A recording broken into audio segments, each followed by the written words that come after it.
Hello అందరికీ నమస్తే. Welcome to Vijay Chandra blogs. అందరూ ఎలా ఉన్నారు? బాగున్నారు? నేను చాలా బాగున్నాను.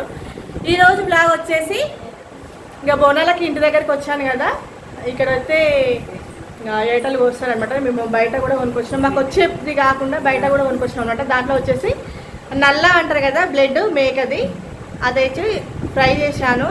నా స్టైల్లో నేను ఎలా చేశాను ఏంటి అనేది తప్పకుండా స్కిప్ చేయకుండా చూడండి, చాలా బాగుంటుంది, మస్తు టేస్ట్ ఉంటుంది.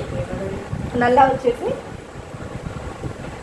ఇది చూడండి, ఫ్రై చేశానమాట మంచిగా. ఇప్పుడు నేను ఇది టేస్ట్ చేసి చెప్తాను ఎలా ఉంది ఏంటి అనేది. నేను ఇది ఎలా చేశాను ఏంటి అనేది ఇప్పుడు వీడియో కంటిన్యూ అవుతుంది, చూసేయండి. ఇప్పుడు వచ్చేసి బ్లడ్ని అయితే వేడి నీళ్ళలో అయితే వేయాలన్నమాట. వేడినీళ్ళలో వేసేటప్పుడే చింతపండు అన్న ఉప్పు అన్న వేయాలి, లేకపోతే మంచిగా ఉండదు. అయితే మాకు తెచ్చిచ్చిన ఆమె అయితే ఏం వేయలేదన్నమాట. నాకు కొంచెం ఏదో ఒక మంచి అనిపించలేదు. అయితే ఇక నేను మళ్ళీ వేడి నీళ్ళలో వేసి ఇలా చిన్న చిన్న పీసులు అయితే చేశాను. పెద్ద పీసులు అయితే చేసుకోవద్దు, పెద్ద పెద్ద ముక్కలు, చిన్న మరీ చిన్నగా కాదు మరి పెద్దగా కాకుండా ఇలా మీడియం చేసుకుంటే బాగుంటుంది. ఫ్రై చేసేటప్పుడు కూడా మంచి ఉప్పు కారం అయితే అన్నీ మంచిగా పడతాయి అన్నమాట, మసాలాలు ఇట్లా చూస్తున్నారు కదా. ఇలా అయితే అన్నీ కట్ చేసి పెట్టుకున్నాను. సేమ్ కేక్ లాగానే అనిపిస్తుంది కదా, కేక్ పీస్ లాగానే ఉంటుంది కట్ చేసేటప్పుడు అయితే. ఇప్పుడు వచ్చేసి ఒక కడాయి అయితే తీసుకున్నాను, అందులో కొంచెం నూనె వేసుకొని కొన్ని ఉల్లిపాయలు వేసుకున్నాను. ఇవైతే మంచిగా ఫ్రై అయిన తర్వాతకి కొంచెం అల్లం వెల్లుల్లి పేస్ట్, అలాగే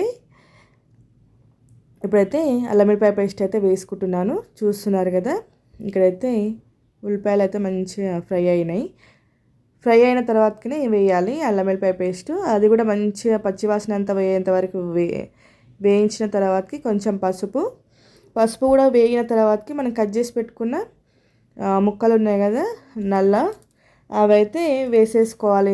ఇందులో వేసేసుకొని మంచిగా కలిపేసుకోవాలి. ఇది నల్ల ఫ్రైలో బోటి వేస్తే చాలా బాగుంటుంది అనమాట టేస్ట్ అయితే. అది తిన్న వాళ్ళకే తెలుస్తుంది. నల్ల బోటి రెండు కాంబినేషను వండుతూ ఉంటుంది చూడండి, ఎంత బాగుంటుందో అసలు. కాకపోతే ఆ రోజు మేము నల్ల తెచ్చినాం కానీ బోటి తేలేదనమాట. ఇంకా ఎక్కువ మంది లేమని ఓన్లీ మటన్ చికెనే తెచ్చినాం. ఇంకా బోటి తెస్తే కంపల్సరీ దీంట్లో వేస్తుంటిని. బోటి వేస్తే ఆ టేస్టే వేరే అసలు దీంట్లో.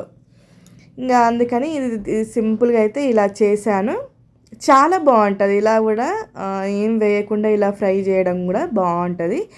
అలాగని కొంచెం గ్రేవీ అలా పోస్తే అస్సలు బాగుండదండి. వాటర్ పోస్తే అసలు టేస్ట్ ఉండదు, అసలు తినలేము కూడా. ఓన్లీ ఫ్రైనే చేయాలి. ఇప్పుడైతే మంచిగా వేసుకున్న తర్వాతకి మంచి ఫ్రై అయినాయి, చూస్తున్నారు కదా. ఇప్పుడు వచ్చేసి మంచి ముక్కలన్నీ మంచిగా ఫ్రై అయినాయి. ఇప్పుడు ఇందులో వచ్చేసి ఉప్పు, కారం, ధనియాల పొడి, గరం మసాలా ఇవన్నీ వేసుకున్న తర్వాత కూడా కొంచెం 2-3 నిమిషాలు మంచిగా ఫ్రై చేసుకొని లాస్ట్లో పచ్చిమిర్చి, కరివేపాకు అయితే వేయాలి. లాస్ట్లో ఎందుకు వేయాలని అంటే టేస్ట్ బాగుంటుంది, నంచుకొని తినడానికి కూడా బాగుంటాయి అన్నమాట, కరివేపాకు అయినా పచ్చిమిరపకాయలైనా. అందుకని మనకు ముందు వేస్తే అవి మొత్తం ఫ్రై అయిపోతాయి అన్నమాట, మనకు అవుపించని కూడా అవుపించవు. అందుకని లాస్ట్లో వేస్తే అవి టేస్ట్ బాగుంటాయి, మనం తినొచ్చు కూడా నంచుకొని ఆ మిరపకాయలు ఇట్లా, అంత బాగుంటుంది అనమాట. అందుకని లాస్ట్లో వేయాలి ఫ్రై ఐటెంలో వచ్చేసి. ఇక్కడ వచ్చేసి అన్నీ వేసుకున్నాను కదా. ఇప్పుడైతే ఎంత టేస్ట్ ఉందంటే అంత టేస్ట్ ఉందన్నమాట, చాలా బాగుంటుంది. మీరు కూడా నల్ల అంటే అందరికి తెలుసో తెలియదో ఖచ్చితంగా కామెంట్ చేయండి. మీరు ఇలా ఎప్పుడైనా ఫ్రై చేసుకున్నారా, బోటి నల్ల ఫ్రై చేసుకున్నారా కామెంట్ చేయండి. టేస్ట్ ఎలా ఉంటుందో కూడా చెప్పండి, సరేనా. ఇప్పుడైతే నల్ల ఫ్రై అయితే అయిపోయింది, టేస్ట్ చూసి చెప్తాను. నేను చేసిన నల్ల ఫ్రై ఎలా ఉందో టేస్ట్ చూసి చెప్తాను ఇప్పుడు.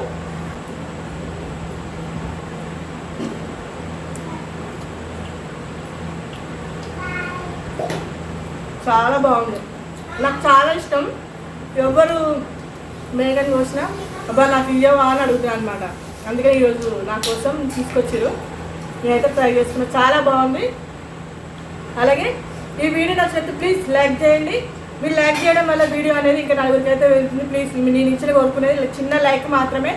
లైక్ చేయండి, షేర్ చేయండి, సబ్స్క్రైబ్ చేసుకోవడం మాత్రం మర్చిపోవద్దు. నెక్స్ట్ వీడియోలో మళ్ళీ కలుసుకుందాం. Bye bye.